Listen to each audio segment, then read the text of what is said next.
So we're into around September, October 2014. I started going back to see the psychiatrist. Same old rubbish as usual. Though I haven't been when I met the psychiatrist, he said, at least he was honest. He said,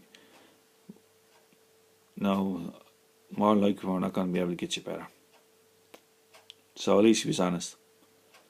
But at the same time, I said to him, all the lies I've been told over the years about never going bald and so on, already the story. He didn't really say much. He didn't like it. My mother would come with me on a regular basis, and she was beginning to see how bad these guys really were, which is great because I was a witness. And I saw him maybe first every month or every 2 months, then 3, and he went abroad to get a new job, a new position abroad. So I also met another female psychiatrist. She was connected to the service, and I was trying to explain what was wrong without being explicit. The first time she said you should get yourself a girlfriend, and then another time she said you should get yourself a pet dog. Look, I can barely look after it. I didn't say that. Pet dog is the last thing on my mind.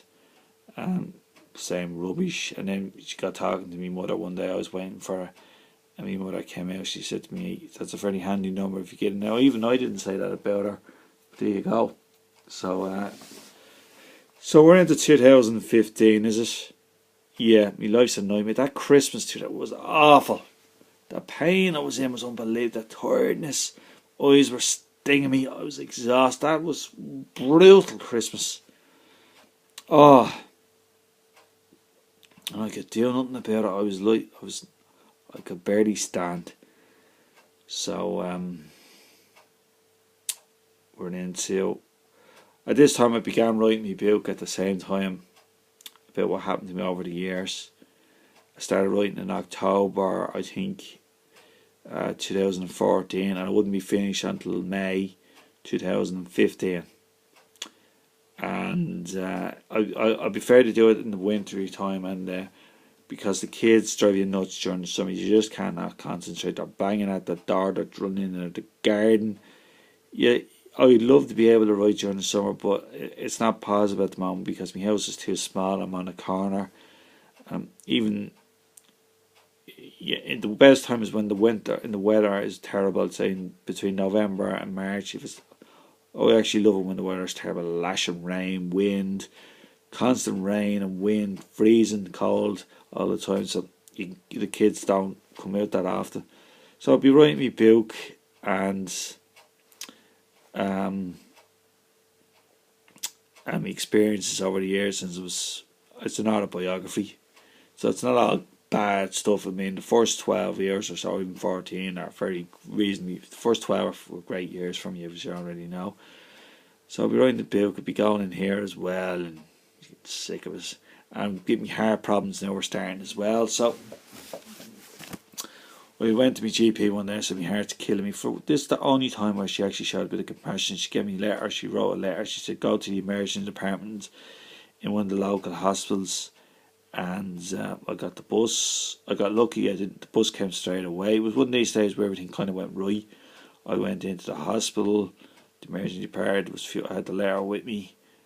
It was for cardiology or something like that. And the longest part was waiting for the woman who was at the desk. She was talking to someone on the phone, pressing keys on the computer. I was waiting probably it was probably more like 10 minutes.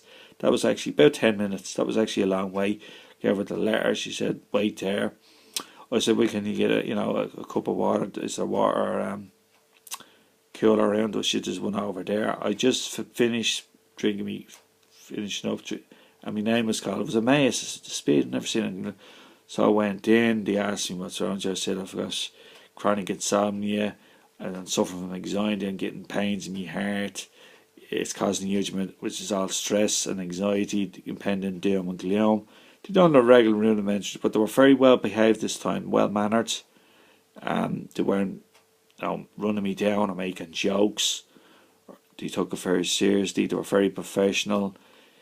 When they didn't, obviously they rudimentary ECG, bloods, and I think maybe a urine sample. Must have, I can't remember. Well, yeah, I think. No, Can't remember too much. I must have done it. I can't remember actually.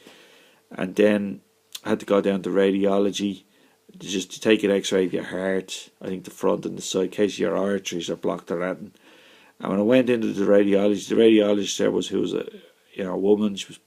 She sounded like she was from Eastern Europe or Russian or something. When I told her I had chronic insomnia from 15, she was in shock. She said, "What?"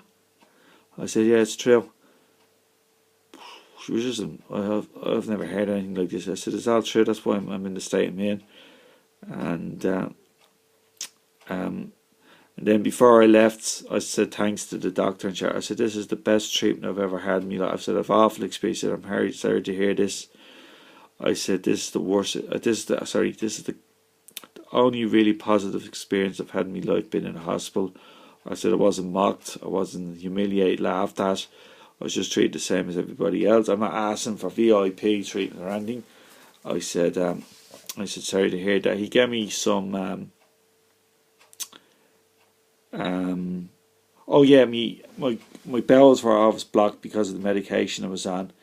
He gave me the prescription for a powder, which is the most powerful drug you can get for it. It clears out your bowels real fast. And he also gave me, I thought they were anti-anxiety drugs, they were just painkillers. They didn't make a dent. So this is around May 2015, and it's really the only positive experience. But don't forget, I was only in there for a couple of hours at the most, 3 or 4 max. I wasn't there overnight, but it was a positive experience. And I actually mentioned, I finished my book up a few days later, and I mentioned that in my book. And if you read the book, you could actually see this, because I said that, because I was in a general hospital, and they didn't say delusions or anything else. So the next time I pick it up, it's about May 2015. So that's less than a year ago. God bless. Thanks. Bye, everybody.